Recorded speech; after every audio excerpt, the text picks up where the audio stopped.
할렐루야. 네, 오늘은 하박국 2장 1절로 4절의 말씀으로 함께 은혜를 나누도록 하겠습니다. 더딜지라도 기다리라, 지체하지 않고 반드시 응하리라 라는 말씀입니다. 자, 이 하박국이라고 하는 선지자는요, 주전 610년경에 활약했던 선지자입니다. 지금 요 1장의 내용은 있지 않았지만 잠깐 요약을 해드릴게요. 이게 연결되는 부분이 때문에 그렇습니다. 지금 하박국 선지자가 활약했던 요 610년경, 주전 610년경은 유다 왕국의 끝입니다. 유다가 20왕으로 마무리되는데 18째 왕이 여호야김, 그 다음에 19째 여호야긴, 마지막 왕이 시드기야, 이 3대 왕이 거쳐서 유다의 타락이 극에 달합니다. 하나님을 섬기는 민족이었음에도 불구하고 우상과 미신을 섬겼고 인신 제사를 드렸고 또 관리들은 부패하고 타락했으며 또 종교 지도자들도 역시 타락했습니다. 엄청난 타락과 부패 가운데서 이 모습을 본 하박국 선지자는 하나님 앞에 기도합니다. 하나님은 공의로우신 분 아닙니까? 근데 이 불의와 부정과 부패를 보고만 계십니까? 어찌 보면 이 눈앞에 펼쳐지는 그 택한 백성의 죄악을 하나님 앞에 호소하면서 공의 하나님께서 이런 하나님의 백성들의 타락과 부패를 보고 가만히 계십니까? 라고 질문하는 기도를 드렸습니다. 그러자 하나님께서 응답하셨습니다. 내가 유다를 심판할 것이다. 그리고 그 심판의 도구로 내가 바벨론을 쓸 것이다 라고 말씀하세요. 여기 본문의 1장에 보면 갈대아 사람을 일으켰다고 말씀하고 있죠. 이 바벨론을 말합니다. 역사적으로 바벨론은요, 그때 당시에 초강대국입니다. 612년경에 아수르를 멸망시키고 605년에 애굽을 멸망시키고 당시에 중근동의 초강대국으로 바벨론이 등장했던 시기였습니다. 당연히 유다 위협이 됐죠. 그러니까 이제 이 어찌 보면 지형적인 상황 속에서 하나님은 유다 나라가 하나님 앞에 바로 섰으면 괜찮았을 텐데 계속 타락하고 부패하고 하나님을 떠나고 죄악을 행합니다.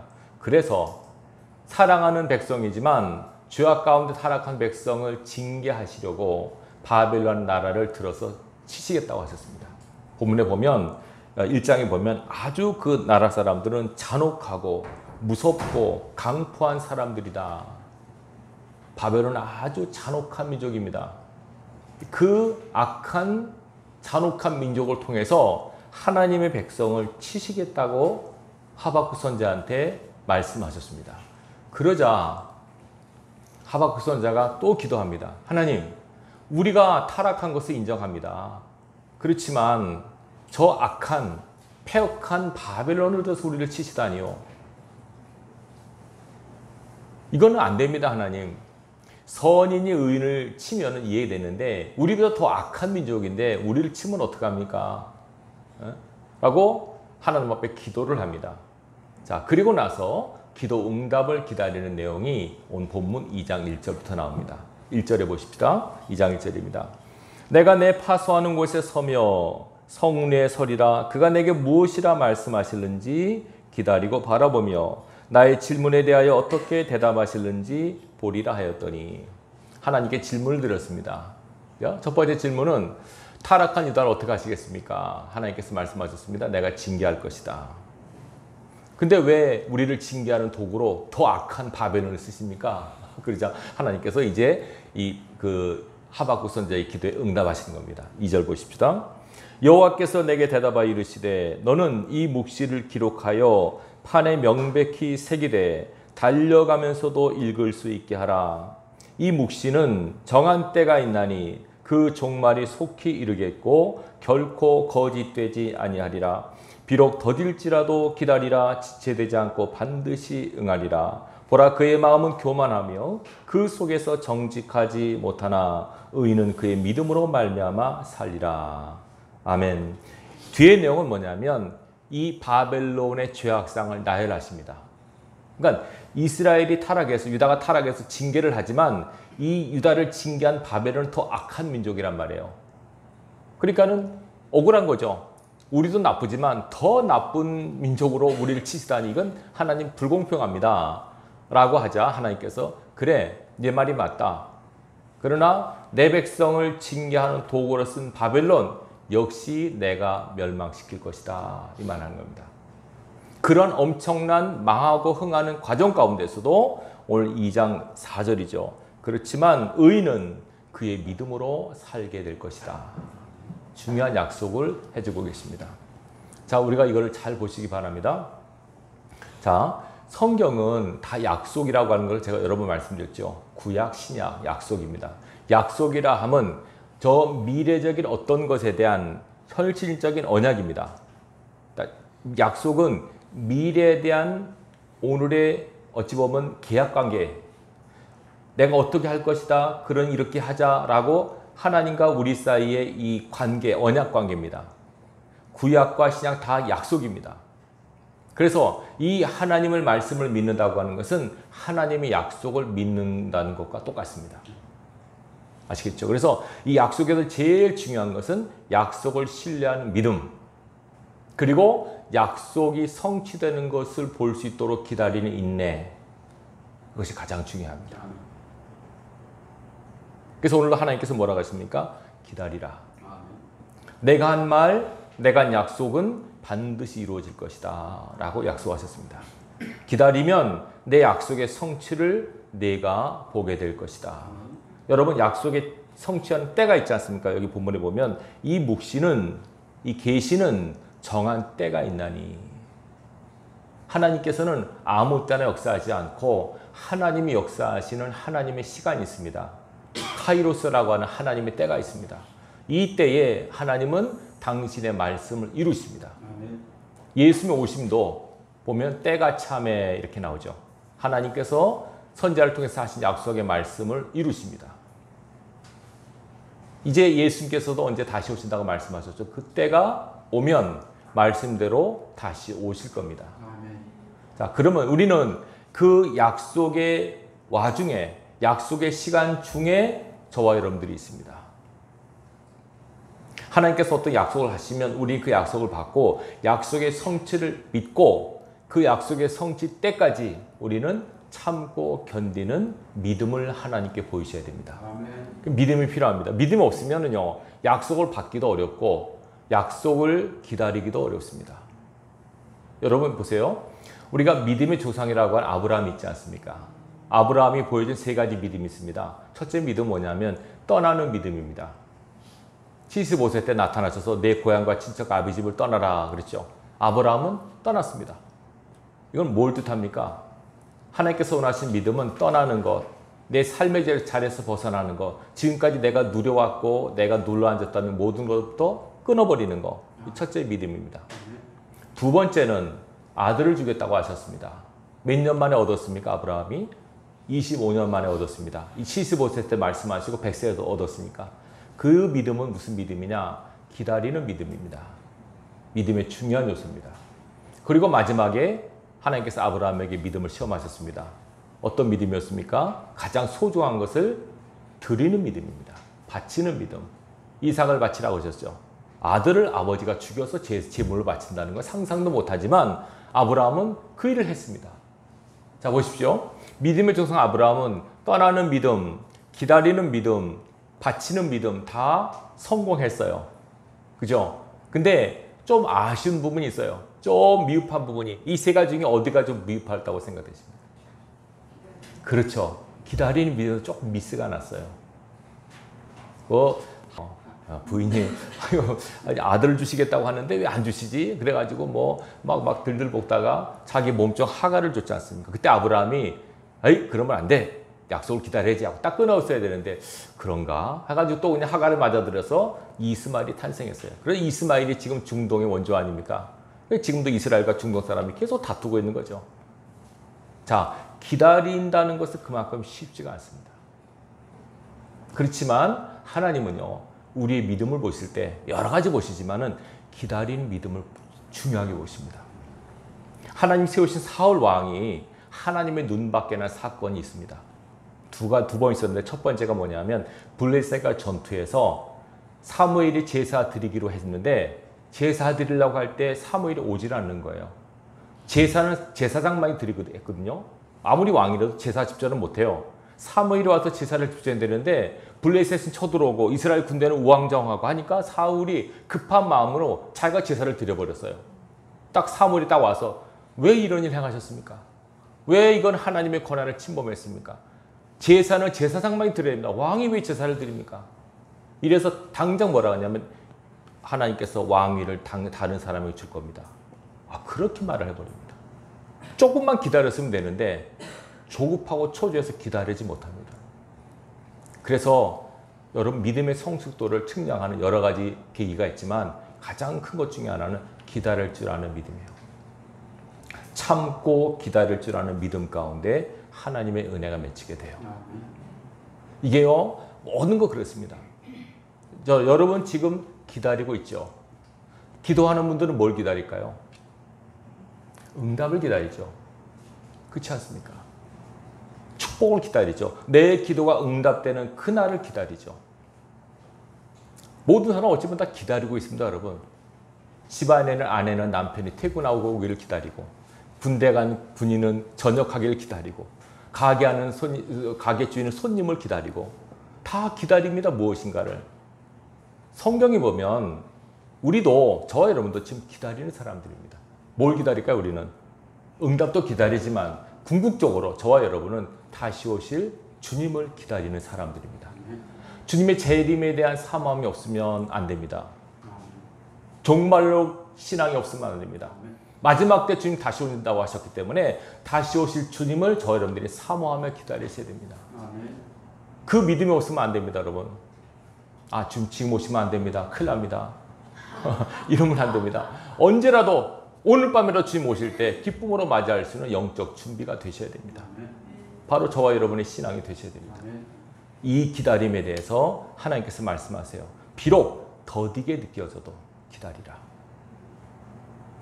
보세요. 이 말씀할 때가 주전 610년경인데 주전 586년에 하나님의 말씀대로 약 20년 후에 유다가 망합니다. 바벨론에서. 그리고 나서 539년에 바벨론도 망합니다. 메데 파사에 의해서. 그러니까 약 계산해 보면 정확하진 않지만 이 말씀을 하신 다음에, 그러니까 하박국이 이 말씀을 받은 다음에 80년 후에 말씀이 응하는 거예요. 몇 년 후요? 80년 후요. 우리가 아이고 그러겠는데 하나님 앞에서는 하루가 천년이요 천년이 하루 같아요. 그러니까 여러분 하나님을 사랑하고 신뢰하면 기다릴 수 있는 힘이 있어요. 어찌 보면 기다림의 힘이라고 하는 것은 사모함의 힘과 비례한다고 생각이 돼요. 사랑하면 기다릴 수 있어요. 견딜 수 있어요. 참아낼 수 있어요. 기다림이라는 건 쉽지가 않아요. 근데 막연한 기다림이 아니고 약속을 근거한 기다림이 중요합니다. 약속을 근거한. 그냥 막연한 기다림이 아니다. 이렇게 하나님 하겠다고 하셨으면 그때는 모릅니다, 우리는. 그러나 이렇게 하겠다고 하셨으면 그대로 기다립니다. 저도 개인적으로 받은 말씀이 있어요. 저는 그 말씀 받고 몇 달 안에 될 줄 알았어요. 근데 아직도 10년이 넘었는데도 안 이루어져요. 내가 속았나? 죄송합니다. 속았나? 근데 하나님께서 가만히 계시더라고요. 아직 이루는 과정 가운데. 그래서 제가 왜 하나님께서 말씀하시고 당장 이루지 않으시지? 왜 안 그러실까? 여러분 보세요. 어떤 과일이라도 오늘 심고 내일 거두는 과일이 있습니까? 오늘 심고 내일 자라서 모레 거두는 과일 보셨습니까? 그런 건 없습니다. 심었으면 그것이 땅속에서 싹이 나고 자라고 열매맺기까지 뭐가 필요할까요? 시간이 필요합니다. 시간. 왜 이런 기다림의 시간을 주셨을까요? 왜 우리에게 기다리라고 하실까요? 다른 게 아닙니다. 우리는 하나님의 은혜를 기다리고 응답을 기다리고 축복을 기다리지만 우리가 기다리는 그 기다림 못지않게 하나님은 우리를 기다리십니다. 한번 찾아보겠습니다. 이사야 30장 이사야 30장 말씀 보십시다. 구약성경 1002페이지 됩니다. 30장 18절 보십시다.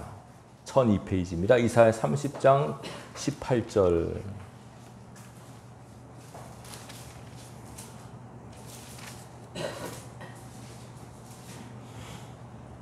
21절까지 한번 쭉 볼까요?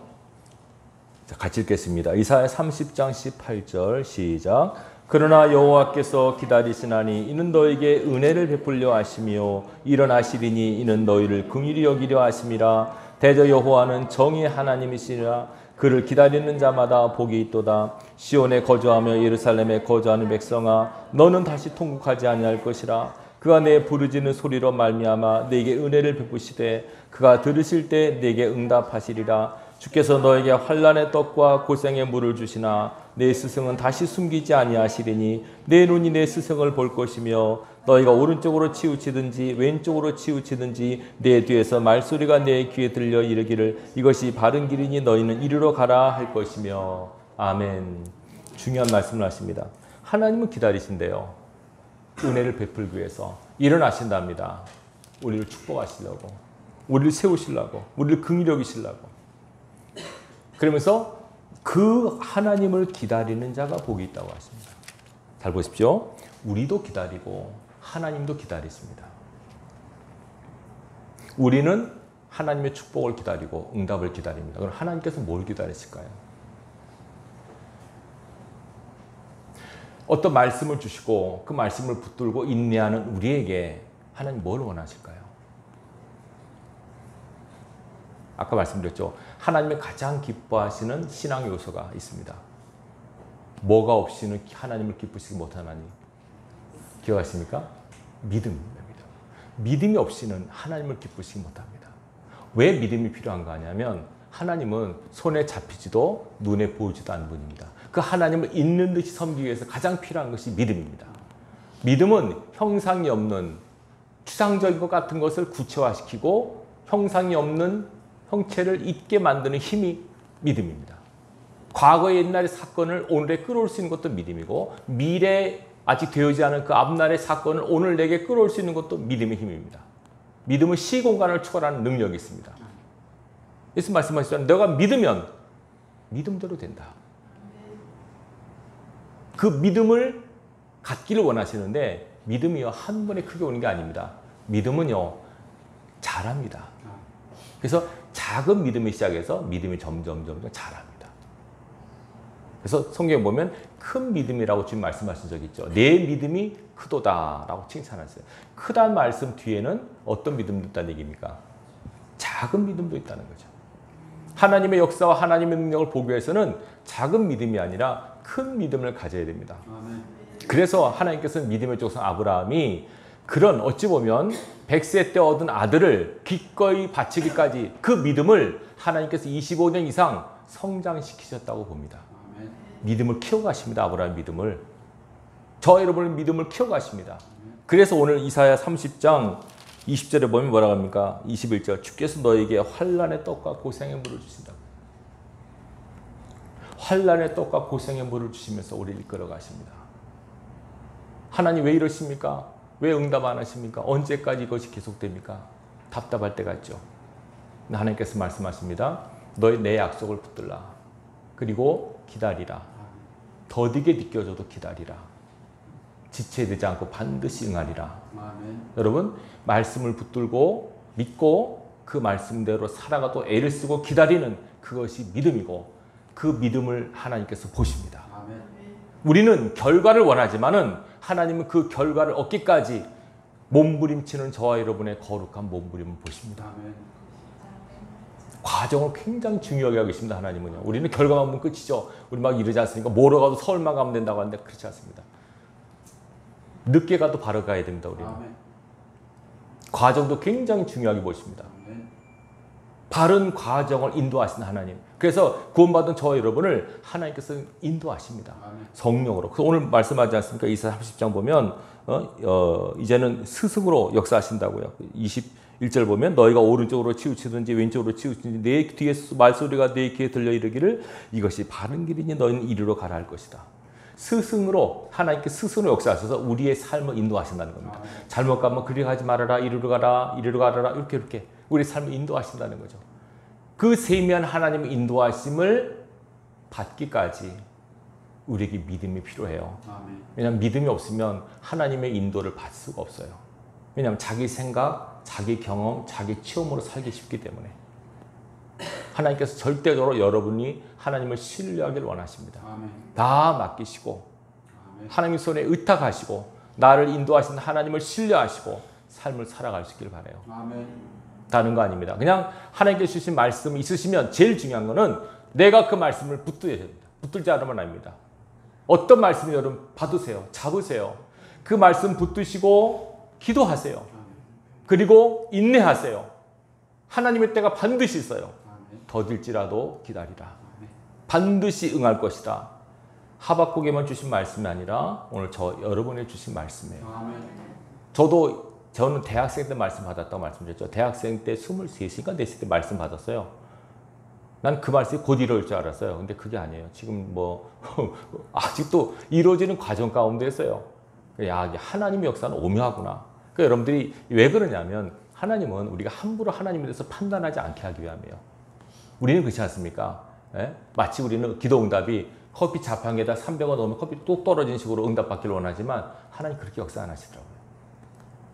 오묘하게 역사하세요. 빙글빙글 돌기도 하시고 이리 부딪히고 저리 부딪히기도 하시고 때로는 하나님 안 계신 것 같은 느낌 받게 하시고 낙동강 오리아 같은 느낌도 받게 하시고 깊은 사망의 음침한 골짜기에 있는 것 같은 느낌도 받게 하시고 그런 과정을 다 지나게 하십니다. 그때 여러분들이 더 하나님을 꽉 붙들고 인내하셔야 됩니다. 제가 여러 번 말씀드렸지만 다윗 같은 경우가 그러지 않습니까? 다윗이 그런 죽음의 터널을 지난 사람이에요. 나중에 그 터널을 빠져나와서 말하지 않습니까? 시편 23편 4절에 내가 사망의 음침한 골짜기로 다녔다. 그렇지만 내가 두려워하지 않았다. 왜? 주의 지팡이와 막대기가 나를 안위하셨으니까.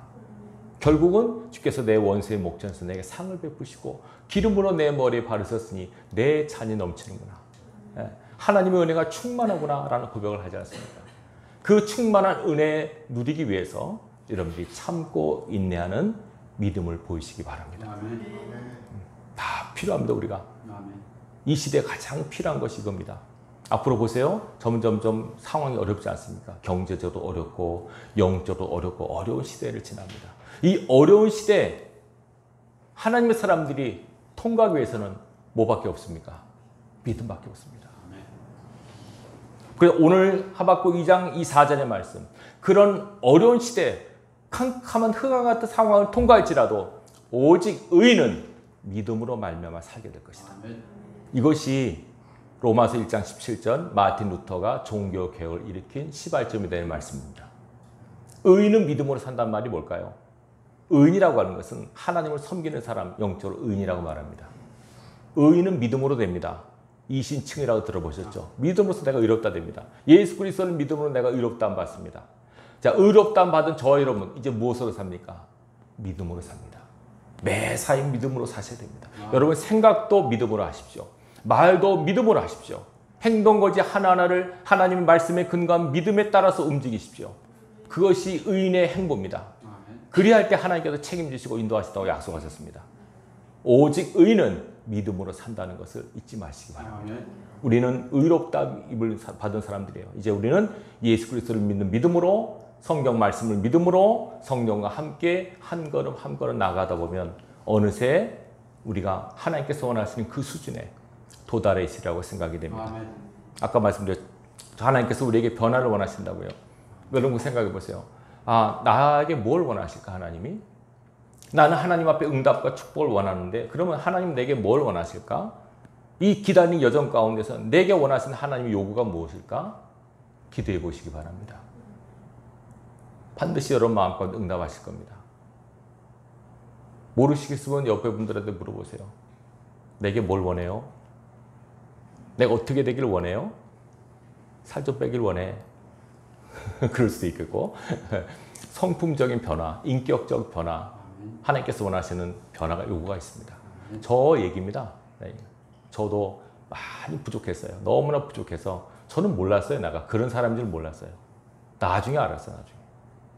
사모님에서 죄송하지만 사모님이 시집살이를 10년 이상 했는데 제가 너무 몰랐어요. 14일을 혹독하게 할 때 저는 우리 엄마 편만 들었어요. 철이 없죠. 뭐 아이 다 그런 거지. 시어머니 목사님 다 그런 거지. 뭐 그거 갖고 그래. 그게 아니에요. 여러분 사람의 마음 몰라주는 것처럼 답답한 건 없어요. 저는 그걸 몰랐다니까요. 나중에 깨달았어요. 나중에. 그러듯이 여러분도 여러분 자신을 모릅니다. 여러분이 누구한테 무슨 말을 들으면 아 그래? 나 몰랐는데 고치셔야 됩니다. 하나님께서 그 사람을 통해서 내게 말씀할 수도 있습니다. 하나님께서 원하시는 인격적 성품이 있습니다. 성령의 9가지 열매 있지 않습니까? 그 성품으로 만들어 가시는 과정이 필요해서 우리에게 기다림이라는 시간을 허락하신 겁니다. 여러분이 빨리빨리 하나님 원하시는 요구가 이루어진다면 기다림의 시간이 짧아질 줄로 믿습니다. 여러분 이 말씀을 생각하십시다. 비록 더딜지라도 기다리라. 지체되지 않고 반드시 응하리라. 오직 의인은 믿음으로 말미암아 살 것이다. 이 말씀이 우리 모두의 말씀이 될 수 있기를 주님의 이름으로 축원합니다. 기도하겠습니다. 하나님 아버지 감사합니다. 그 옛날 하박국 선지자에게 주신 말씀, 오늘 내게 주신 말씀인 줄로 믿습니다. 거룩하신 아버지, 우리는 하나님의 은혜를 기다리고 축복을 기다립니다. 그렇지만 하나님께서도 우리를 기다리고 계심을 믿습니다. 무엇이 부족한지 알게 하시고 하나님께서 무슨 것을 원하시는지 깨닫게 하셔서 하나님의 요구에 부응할 수 있는 은혜를 허락하여 주옵소서. 잘못된 것들은 고쳐주시고 바로잡아 주시고 하나님께서 원하시는 모습으로 서 있을 수 있는 우리의 신앙의 모습이 되게 하여 주옵소서. 주님이 원하시는 인격적 모습으로 갖추게 하여 주시옵소서. 성령의 사람이 되게 하옵소서. 기도의 사람이 되게 하옵소서. 말씀의 사람이 되게 하옵소서. 능력의 사람이 되게 하소서. 이 혼란의 때, 환란의 때 통과할 수 있는 하나님의 십자가의 군사들로 우리를 빚어 주옵소서. 반드시 승리할 줄로 믿사오며 예수님의 이름으로 기도합나이다. 아멘.